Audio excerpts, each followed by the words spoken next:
Hey, good morning, everybody. Welcome to the morning briefing with Friedman Adventures. I'm Phil Friedman, feeling very, very blessed to be here with you all. What a gorgeous day it is down here in Southern California at the beach. I mean, it's sunny, it's warm, there's no wind on the beach. There's a pot of dolphin playing out there. There's some pelicans up this way hitting the water, perhaps because there's still some grunion around. It is absolutely gorgeous.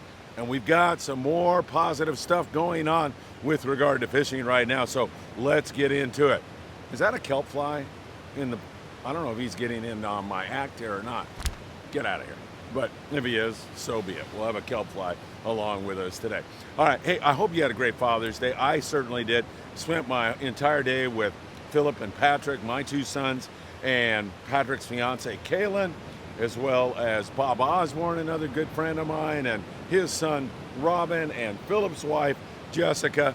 Couldn't have been any better. Patrick just got a house in Canyon Lake, so of course we went out on the patio, and I tossed out a little tiny piece of the rockfish we just caught on the Amigo, because most of it, of course, was for fish tacos, and instantly hooked up with a nice little catfish and caught a couple more.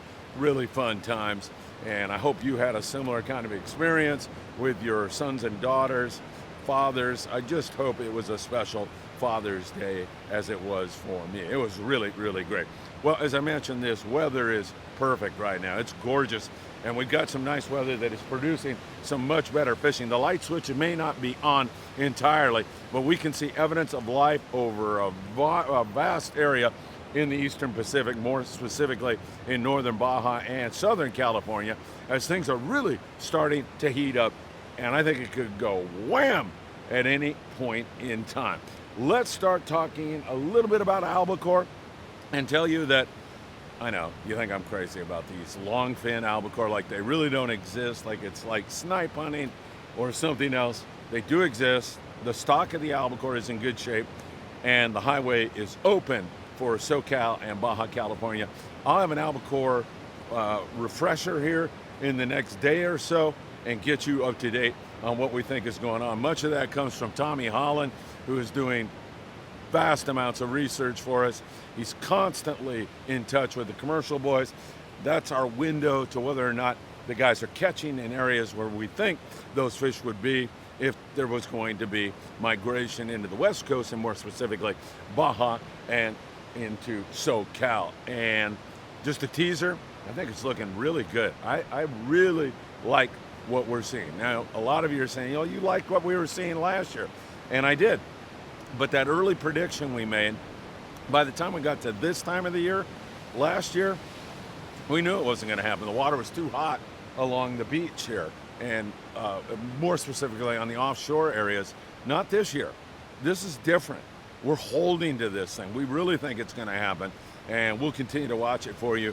And as I say, I'll have a little update for you in a little while. Man, look at all those bivalves back behind me. I mean, tons of bean clams on the beach here. That's great to see. Corbina love to eat those things. I'll get into the surf fishing report also in just a few moments. All right, our San Diego bluefin tuna, Ensenada, let's group them together. The pongueros down there in Ensenada continue to catch bluefin tuna. It's been down like it has in San Diego. The San Diego boats have been struggling, continuing to struggle, but a better sign. And I think that's getting ready to really rock and roll. So the guys down there in Ensenada out trolling the Mad Max around and doing pretty well for the most part. There's a lot of guys who are coming back with no fish, but the fish that they do catch down there, it's a superior grade of bluefin tuna. Seems like all the stuff around town right now is up over 100 pounds. That can change, and there are boats getting some of the 40, 50-pound fish, but a lot of it is 100 to 200 plus right now. So whether you're fishing San Diego or down there in Baja, 2-speed reel, 80-pound minimum. I like 100. Make sure you're tackled up properly to get the job done. And while the bite may be down, the evidence of bluefin tuna, I mean, we're seeing it everywhere. Big, copious amounts of BFT that are kind of teasing us right now. They don't want to bite all that well, but we're starting to get a little bit better piece of it.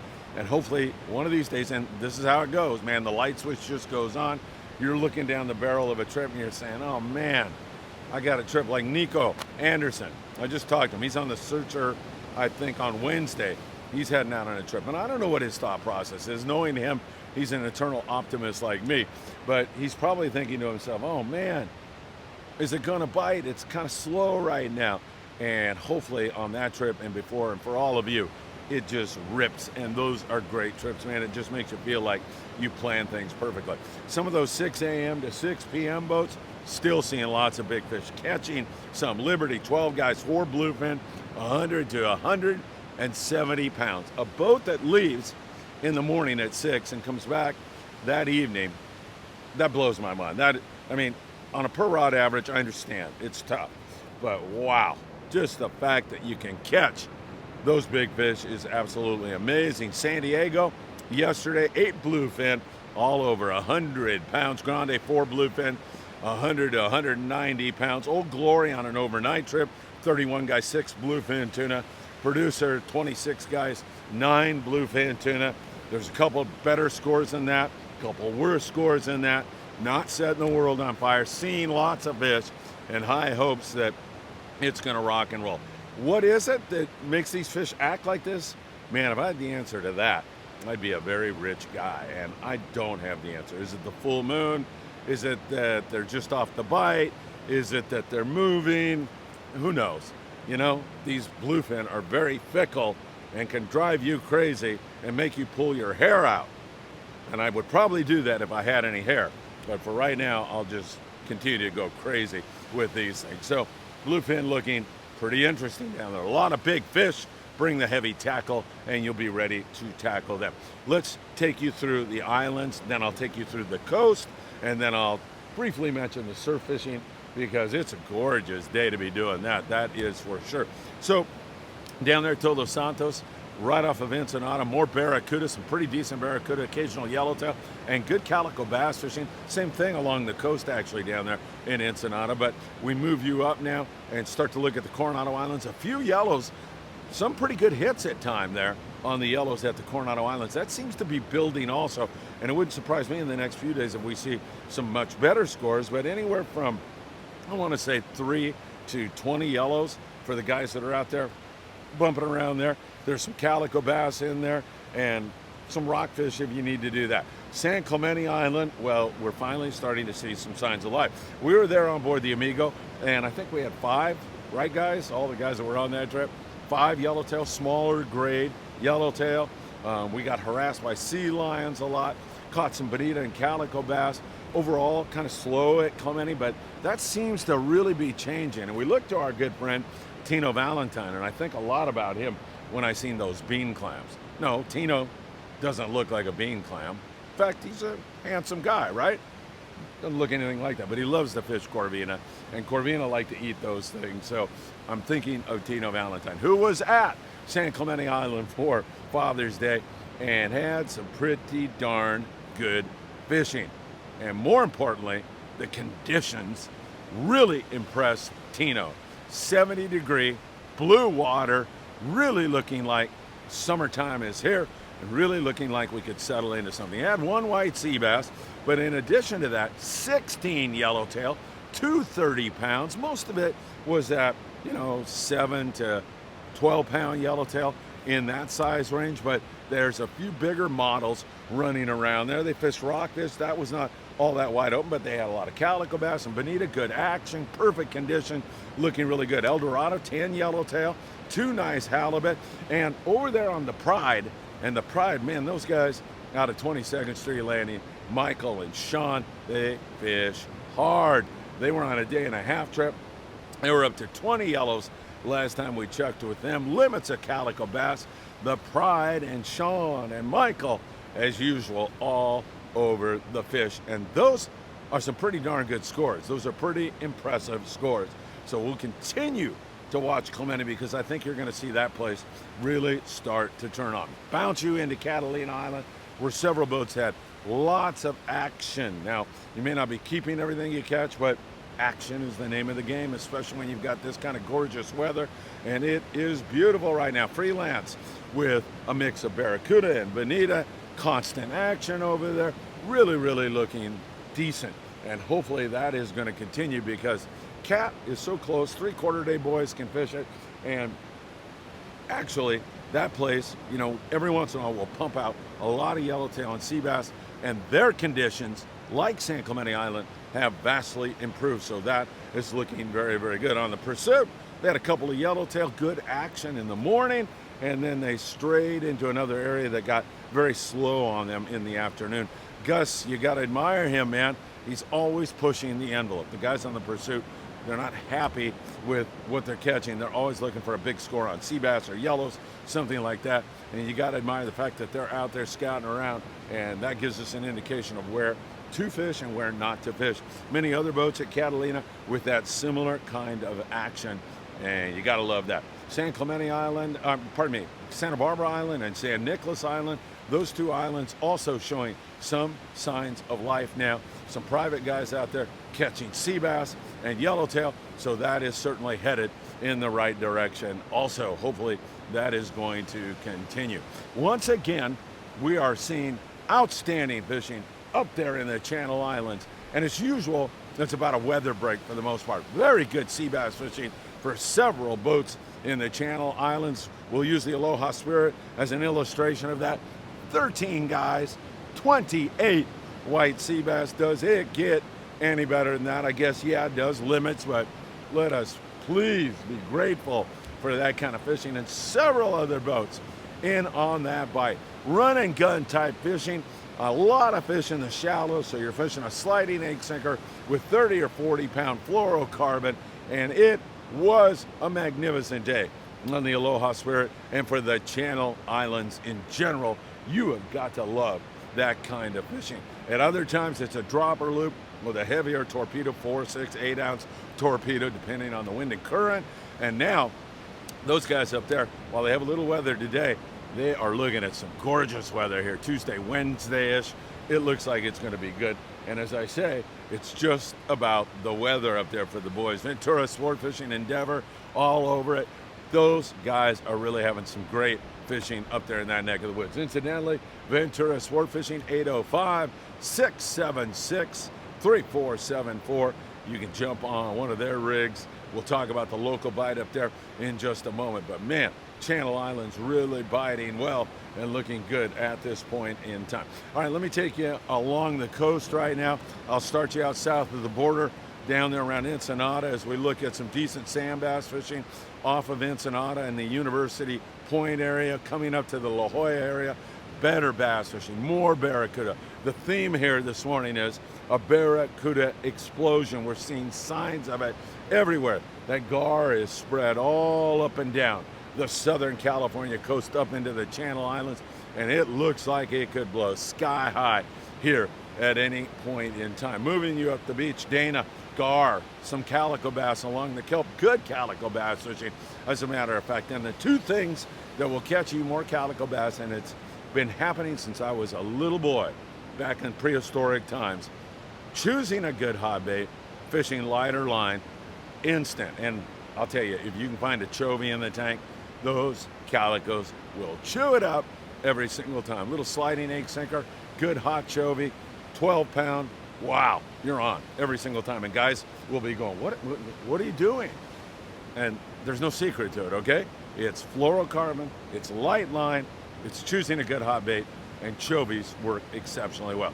Getting up here off of the San Pedro area, as well as Long Beach, boats are doing better and better and better. You always have the sculpin to fall back on, and some guys that are running boats will look down at their crowd and see that they're novice anglers and kind of understand that maybe they're going to have difficulty throwing a surface iron, which is the best way to catch the gar by far. You definitely want to fish that. So there was that limits of sculpin for some of the boats, but more and more guys are getting a piece of this. Andy Surratt over there on the Enterprise loved what he was seeing. Saw a lot of barracuda, caught quite a few yesterday. Very good signal and sign up here around the Horseshoe Kelp and surrounding areas up there, Furman, and even west of there. There was some good big barracuda, some really nice fish starting to show up, legals to up to about 8 pounds, and that is fun fishing. And of course, the surface iron, a Tatty 45, something like that is such a great way to take gar. It is so much fun, and you can play around, but most of the time I think a slow to medium wind is the way to go. And as usual, in case you're new to iron fishing, like Jeff over there at 540 Slingers, this guy knows how to fish iron. It's good to see you, Jeff, here this morning with your morning coffee. Jeff will tell you, he will be, he'll be emphatic about you don't rear back on the rod ever when you're setting the hook, when you're winding an iron. You set the hook by grinding. Then you can raise the rod up and fight them. That's the way to do it. Danny over there at 540 Slingers and the rest of those great guys will tell you that. That's the way to get it done. Moving you up the beach up there, Cody Rogers has been seeing some very good signal out of Ventura sport fishing on the Island Spirit. Same thing on the California, their half-day boat. There's sand bass on the beach. There's calico bass on the beach. There's occasional halibut on the beach. There's some good barracuda signs up there, and they're going to have gorgeous weather these next few days, so a local trip might be in your future. That is never a bad idea up there in that neck of the woods. All right, let me talk to you a little about surf fishing, and then I'll give you a preview of a couple of other things to come. Surf fishing improving. It's so nice down here today. We had a grunion run last night. We have one tomorrow and the next night, getting later as we go along. A lot of predators move in. Sometimes they get very full, so it's difficult to catch them. But the last time I was out here and fished grunion, that was the time I almost lost my rod. I put it in the rod holder, and I was looking up on the beach. I turned around, and my rod looked like an arrow headed out to sea, and I caught a nice, big, sizable yellowfin croaker. So yellowfin croaker along the beaches, halibut moving in because of that grunion run. Throwing a lucky crab is a good way to go. Down around Dana, probably better halibut fishing, but Long Beach also. Down around Bolsa Chica, we're seeing more and more yellowfin croaker. Around the Topaz Rock Jetty, some good Corbina fishing right now, and occasional yellowfin croaker up in El Segundo. Good yellowfin croaker fishing. I like that 2-hook rig, you know, with a pyramid sinker, 2 4-ounce, depending on your current and wind. And you can use pieces of grunion. However, they will have to be grunion that you caught previously, because this is observation only, and still a chance to bring the kids out to see this spectacle of nature. It certainly is a lot of fun. Digging up sandworms, another great bait in the surf. Something I highly recommend you do. All right, so things are looking really good right now. I hope you had a great Father's Day, and I like what's happening at several of our islands. I still think we're going to get a lot of albacore this year, and things are pointed in the right direction. Our next trip, I think we've got only 2 openings, a 2-day trip on board the Pride, sailing out of beautiful 22nd Street Landing in San Pedro on July the 5th. We'd love you to grab one of those last 2 spots and join us. It should be good. As you heard, the Pride had a great day yesterday. 20+ yellows, limits of calico bass, and it's only going to get better, so keep that in mind. You want our charter list? 657-227-6459. Just send me a text, and I'll be happy to send you our list and get you signed up on one of our remaining trips. And also, we have 3 trips on board the Malahini. July 22nd will be our first trip with Captain Bill Wilkerson. That trip, a lot of you have already signed up. I don't know the status of it because you sign up with Bill through his website, but the last time I heard, we were doing really well and filling up fast. So if you want to go on one of those 6 a.m. to 6 p.m. trips, that would be a lot of fun to see you on board that. All right, grunion, white sea bass, possibilities of albacore, more yellowtail, good conditions, everything looking really, really good. And once again, from the bottom of my heart, I am so grateful that you take some time out of your busy day and spend it here on Friedman Adventures with me. Truly, truly, truly grateful. Thanks, everybody. I'll see you soon. Take care and have a great day.